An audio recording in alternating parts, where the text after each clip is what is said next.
They are very stupid, অথবা তারা খুব বেশি অজ্ঞ। এখন কেউ যদি স্টুপিড হয়, কেউ যদি অজ্ঞ হয়, তাকে আমি কি বলতে পারি বলেন? এটা তো আমার কাজ না। আমার কাজ সাংবাদিকতা করা। আমি আমার কাজ দিয়ে স্টাবলিশ করবো যে আমি কি করতেছি, এবং আমি সবসময় তাই করে আসছি। আমি পছন্দ করতেছি না, এই করতেছি না, সেই করতেছেন। দেশ তো ভাই কোনো এই সমস্ত ফটকাবাজদের কথা চলবে না। ওয়াকারুজ্জামান প্রসঙ্গে কিন্তু আপনার অবস্থানটা কিন্তু অলওয়েজ কনসিস্টেন্ট, অর্থাৎ আপনাকে কিন্তু সেভাবে তার বিরুদ্ধচারণ করতে দেখা যায়নি, এবং রাইটলি সো। এবং আমিও গত বছর যখন লন্ডনে গেলাম তখনও কিন্তু আপনি যৌক্তিকভাবেই কিন্তু সেনাপ্রধানের কাজের প্রশংসা করেছিলেন। কিন্তু দেখা যাচ্ছে কি এর ফলে কেউ কেউ আপনাকে তারা কচু ক্ষেতের অ্যাক্টিভিস্ট বলে সমালোচনা করার চেষ্টা করছে। তো এখন সেনাপ্রধানের গঠনমূলক মানে প্রশংসা যদি আমি করি, তাকে যদি আমি ওই ফুয়াদ, ব্যারিস্টার ফুয়াদ বা হাসনাত আব্দুল্লাহর মতো যদি তাকে কলঙ্কিত করার চেষ্টা না করি এবং তার যেটা ডিজার্ভ করেন সেভাবে যদি তাকে প্রশংসা করি, সেটা করলে আমাকে কেন ওই কচু ক্ষেতের অ্যাক্টিভিস্ট হিসেবে ট্যাগ পেতে হচ্ছে? আর এই ব্যারিস্টার ফুয়াদ বা হাসনাত আব্দুল্লাহ তারাই বা এই সেনাপ্রধানকে নিয়ে উল্টাপাল্টা কমেন্ট করে তারা কি অ্যাচিভ করতে চাচ্ছেন বলে আপনার মনে হয়? আচ্ছা, আমি আপনাকে একটা জিনিস বেশ স্পষ্ট করে বলি, এবং আপনার দর্শকদেরকেও এটা আমি স্পষ্ট করে বলি। সেটা হচ্ছে যে আমার মনে হয় অন দ্য রেকর্ড আমি এটা বলতে পারি যে আমার থেকে বেশি বাংলাদেশ সেনাবাহিনীর বিরুদ্ধে প্রতিবেদন করা, অথবা সেনাবাহিনী বিষয়ক এমন প্রতিবেদন করা যা সেনাবাহিনীকে একটা বিতর্কিত অবস্থার মধ্যে ফেলে, এবং সেনাবাহিনীর যে বিভিন্ন রকমের কাজ তারা করেছে নদীতে, বিভিন্ন রকমের অন্যায়, অত্যাচার, গুম খুনের সাথে যে তাদের বিভিন্ন সদস্য জড়িত ছিলেন, এ সকল বিষয়ে আমার মনে হয় না আমার থেকে বেশি প্রতিবেদন রিপোর্ট কেউ আজ পর্যন্ত করেছে। এছাড়াও আমি বাংলাদেশের সামরিক প্রতিরক্ষা গোয়েন্দা বিভাগ যেটা আছে, মহাপরিদপ্তর, ডিজিএফআই বলেন, এনএসআই বলেন, র্যাপিড অ্যাকশন ব্যাটালিয়ন বলেন, এগুলো নিয়ে অসংখ্য কাজ করেছি। সুতরাং কেউ যদি এখন বলে থাকে যে আমি কারো মুখপত্র হয়ে গেছি, এইটা দে আর ভেরি স্টুপিড, অথবা তারা খুব বেশি অজ্ঞ। এখন কেউ যদি স্টুপিড হয়, কেউ যদি অজ্ঞ হয়, তাকে আমি কি বলতে পারি বলেন? এটা তো আমার কাজ না। আমার কাজ সাংবাদিকতা করা। আমি আমার কাজ দিয়ে স্টাবলিশ করবো যে আমি কি করতেছি, এবং আমি সবসময় তাই করে আসছি। এখন এতে কে কি বললো না বললো, এতে এত কিছু তো গায়ে লাগানোর সময় নেই আমার, because I have got some very busy things going on. আমাদের এখন আমার কাজ চলতেছে, আমাদের অনেক লোকজন, অনেক জার্নালিস্ট এখন ডেপ্লয়েড আছে আপনার গাজা কভারেজের বিষয়। তো আমাদের তো কাজ করা, আমাদেরকে ব্যাক এন্ড থেকে আমাদেরকে এখানে অনেক রকম সাপোর্ট দিতে হচ্ছে। এই সমস্ত ফালতু কথাবার্তা তো অ্যাড্রেস করার সময় নাই, তাই না? আমি বিজি, আমি আমার কাজকর্ম করতেছি। আর দেখেন, একটা দেশের আপনি যখন ভুল করবেন, আপনি যখন অন্যায় করবেন, তখন ওই অন্যায়টাকে শুধরানোর জন্য মানুষ কথা বলবেই।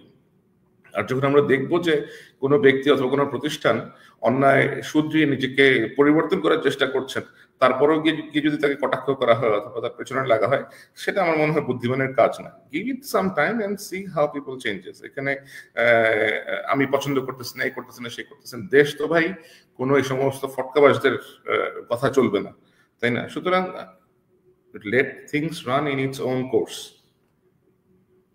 তো সেক্ষেত্রে দেখা যাচ্ছে যে আপনি যেই টোনে কথা বলছেন জেনারেল ওয়াকারুজ্জামান প্রসঙ্গে, ঠিক একই মানে পজিটিভ টোনেই কিন্তু একসময় আমরা দেখেছিলাম অবসরপ্রাপ্ত লেফটেন্যান্ট কর্নেল মুস্তাফিজ, তিনিও কিন্তু জেনারেল ওয়াকারুজ্জামান সম্পর্কে কথা বলেছিলেন। তিনি যখন সেনাপ্রধান হলেন তখন সামাজিক যোগাযোগ মাধ্যমে আমরা দেখেছিলাম যে লেফটেন্যান্ট কর্নেল মুস্তাফিজ তিনি বলেছেন যে ওয়াকার স্যার খুবই ভালো একজন মানুষ, তিনি 5 ওয়াক্ত নামাজ পড়েন, তার দ্বারা দেশের কোনো ক্ষতি হবে না, এবং it's a very good choice, আমাদের দেশের গণতন্ত্রের জন্য এটা ভালো। এবং শেখ হাসিনা এই তাকে তিনি সেনাপ্রধান করেছেন, তিনি আজিজের মতো বা শফিউদ্দিনের মতো হবেন না, এ ধরনের ভূয়সী প্রশংসা কিন্তু ওয়াকারুজ্জামানের পক্ষে করেছিলেন এই লেফটেন্যান্ট কর্নেল মুস্তাফিজ।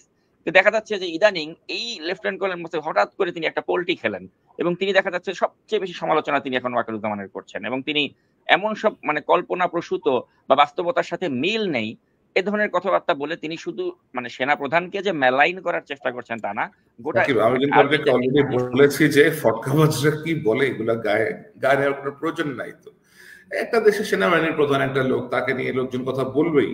সেনাবাহিনীর প্রধান সে ভালো হোক খারাপ হোক, তার সমালোচনা থাকবে। যদি তার সমালোচনা হয়, তার মানে বোঝা যাচ্ছে যে সে কিছু কাজকর্ম করতেছে। যদি কোনো কথাবার্তাই না হয়, তার মানে তো বোঝা যাচ্ছে যে সে কোনো কাজকর্মই করতেছে না। সো সমালোচনা তো হবেই, হবে না? আমাকে নিয়ে সমালোচনা হবে, আপনাকে নিয়ে হইতে পারে, আরো যারা কাজ করতেছে, সাংবাদিক ইলিয়াস সাহেব আছে, ওনাকে নিয়ে সমালোচনা করা হবে, আরো বহুত কত এরকম অ্যাকসেপ্টেবল লোকজন আছে তাদের নিয়ে সমালোচনা করা, সমালোচনা করে থাকবেই। ওদের তো কাজই এটা করা। So let them do it. আমরা আমাদের কাজ করতেছি, আমরা আমাদের কাজটা করে যাই, কে কোথা দিয়ে কি বলতেছে না বলতেছে না, কিন্তু মানে যেই ব্যক্তিটা এক সময় দেখা গেল যে এই মানুষটার প্রশংসা করেছিল, এখন হঠাৎ করে দেখা যাচ্ছে তাকে সে সবচেয়ে বেশি মানে খারাপ মানুষ হিসেবে পোর্ট্রে করার চেষ্টা করছে। তো এই পরিবর্তনটা কেন? মানে এর পিছনে কি কোনো উদ্দেশ্য আছে যে এক সময় প্রশংসা করেছি এখন সমালোচনা করতে হবে? আচ্ছা, এটা আসলে আমি এখন কি বলবো, আমি তো আর মোস্তাফিজ সাহেবের আমার বন্ধু না, ওনার সাথে আমার কথাবার্তা ইদানিং হয় না, কারণ আমি ওনাকে অনেক কথাবার্তা একটা সময় বলে আসছি। দেখেন, it is his personal choice, আমি কি বলবো, এটা নিয়ে আমার কিছু বলার নেই। বাট আমি যেটা বলতেছি যে কেউ যদি ভালো কাজ করার চেষ্টা করেন, কেউ যদি নিজেকে শুধরানোর চেষ্টা করেন, তাকে সে সুযোগ দেওয়া উচিত। সুযোগ দিয়ে তার যে পরিবর্তনগুলো সেগুলো আপনি দেখেন, তার পরিবর্তন হয়েছে কি হয় না হলে তখন আপনি বলবেন। Like you need to give it some space, you need to give it some time. If you're wise, you will do that. আমরা কিন্তু আমাদের মানে জানা মতে আমরা কখনো এরকম দেখিনি যে সেনাবাহিনী বা সেনা প্রধানকে নিয়ে এত বাজে ভাষায় কেউ কথা বলেছে, যেটা বলেছেন আপনার এই ব্যারিস্টার ফুয়াদ, বা যেটা আপনার বলেছেন এই হাসনাত আব্দুল্লাহ, একদম ডাইরেক্ট চ্যালেঞ্জ করেছে সেনাবাহিনী বা সেনাপ্রধান। হাসনাত আব্দুল্লাহর বিষয়টা তো অলরেডি পরিষ্কার হয়ে গিয়েছে, এখানে তো এটা ওদের দলের লোকজনই ক্লিয়ার করেছে যে সেখানে কিছু জিনিসপত্র অসত্যভাবে উপস্থাপন করা হয়েছে। আর Hasnat is a young boy, 25-26 বছর বয়সের একটা ছেলে, সে ইমোশনালি গিয়ে কোনো কথাবার্তা বলেছে কিনা এবং এটা নিয়ে আপনার কে কিভাবে মেলাইন করার চেষ্টা করতেছে সেটা দেখতে হবে, যে কে এটাকে সুযোগ, এটার ফায়দা লোটার চেষ্টা করতেছে কার। এখানে হাসনাতকে আমার মনে হয় না দোষ দেওয়ার কিছু আছে। এটা লাইক আমরা সবাই 24-25 বছর বয়স পার করে আসছি, ওই বয়সে অনেক বেশি এক্সাইটমেন্ট হয়, অনেক বিষয় মানুষের অনেক রকমের মিস্টেক হয়। তো তার একটা ভুল হয়েছে, হয়তো হি মাইট হ্যাভ ডান মিস্টেক, সে হয়তো একটা জিনিসকে সঠিকভাবে করতে পারে না, অথবা সঠিকভাবে একটা জিনিস সে করতে গিয়েও হয়তো কিছু মিস্টেক করে ফেলছে। সো আমি ওটাকে আসলে দোষের চোখে দেখতেছি না। লেটস আপনাদের না হয় বয়স অল্প, কিন্তু যার অনেক বয়স বেশি বা যাকে আমরা অনেক জ্ঞানী গুণী মানুষ বলে মনে করি, তাহলে আপনাকে দেখতে হবে যে লোকটা যখন এরকম উদ্ভ্রান্তের মতো রাস্তার মাঝখানে চিৎকার চেঁচামেচি করতেছিল, তার আশেপাশে কারা ছিল। A man is known by his associates. So আমার অ্যাসোসিয়েট যদি ধরেন হয় শহীদুল আলম ভাই, তাসলিম খলিলের মতো একজন ব্যক্তি, অথবা ধরেন আসিফ নজরুল, অথবা ধরেন আমার সেনাবাহিনীতে যে বন্ধুরা আছে, etcetera etcetera, you will know me by my associates. আমার যে আল জাজিরার কলিগসরা আছে, you will know me by them. এখন যদি কারো অ্যাসোসিয়েট হয় যে সে একটা XYZ একেবারেই আপনার উদ্ভ্রান্ত, উদ্ভট, উন্মাদ টাইপের লোকজন রাস্তার মধ্যে মাঝে জড়ো করে চিৎকার চেঁচামেচি করতেছেন, then you already know what kind of individual he or she is. তো এখানে আসলে আলাপ করার তো আর কিছু নাই। If you watch that particular video that you're suggesting, you will see who are the people around him. So এখানে আমরা আর কি বলতে পারি? We can যদি ঢাকা ইউনিভার্সিটির 100টা পোলাপান থাকতো, 50টা ইভেন 20টা পোলাপানও থাকতো, আমি এটা নিয়ে কথা বলতাম। অথবা কোনো স্টাবলিশড ইউনিভার্সিটির পোলাপান, অথবা কোনো ভদ্রলোক, ভদ্র সমাজের ব্যক্তিত্ব যদি থাকতেন, দেন এটা নিয়ে কথা বলা যেত। যে লোকটা নিজেই উদ্ভ্রান্তের মধ্যে এখানে হাত পা ছোড়াছড়ি করতেছে, চিৎকার চেঁচামেচি করতেছে অশ্লীল ভাষায়, এটাকে এতটা গ্রাহ্য করার তো কিছু নেই। বলবে, মানুষজন বলতেই পারে, লেট হিম। তো পাশাপাশি দেখা যাচ্ছে যে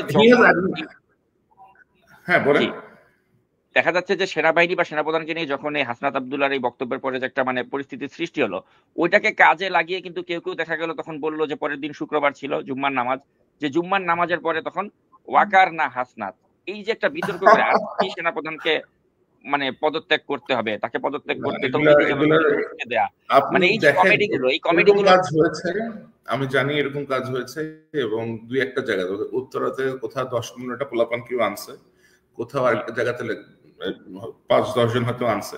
এরকম বহুত লোকজন বহুত কিছু ডাক দেয়। হ্যাঁ, এরকম লোকজন ডাক দেয়, এরপর দেখা যায় যে বহুত আয়োজন করে ডাক দেয়, 20টা লোক এসে ওখানে জড়ো হয় না। সুতরাং যারা জানে যে যত গর্জে তত বর্ষে না, এরা এই সমস্ত হাস্যকর কাজ করতে চায় কেন? আর এই সমস্ত অবনক্সাস অ্যাবসার্ড কথাবার্তা বলে কোনো লাভ আছে যে কে না? একজনের জায়গায় এ তার জায়গায়, বি তার জায়গায়, এখানে এটাকে নিয়ে তো you can't be a, can't be be, be can't be a. এটাকে আমরা বানাইতে পারবো যে যেটা এ সেটা এ, যেটা বি সেটা বি? আমি হাজার বললেও তো বি এ হবে না আর এ বি হবে না। তো কেন এগুলো নিয়ে আমরা কনসার্ন হবো?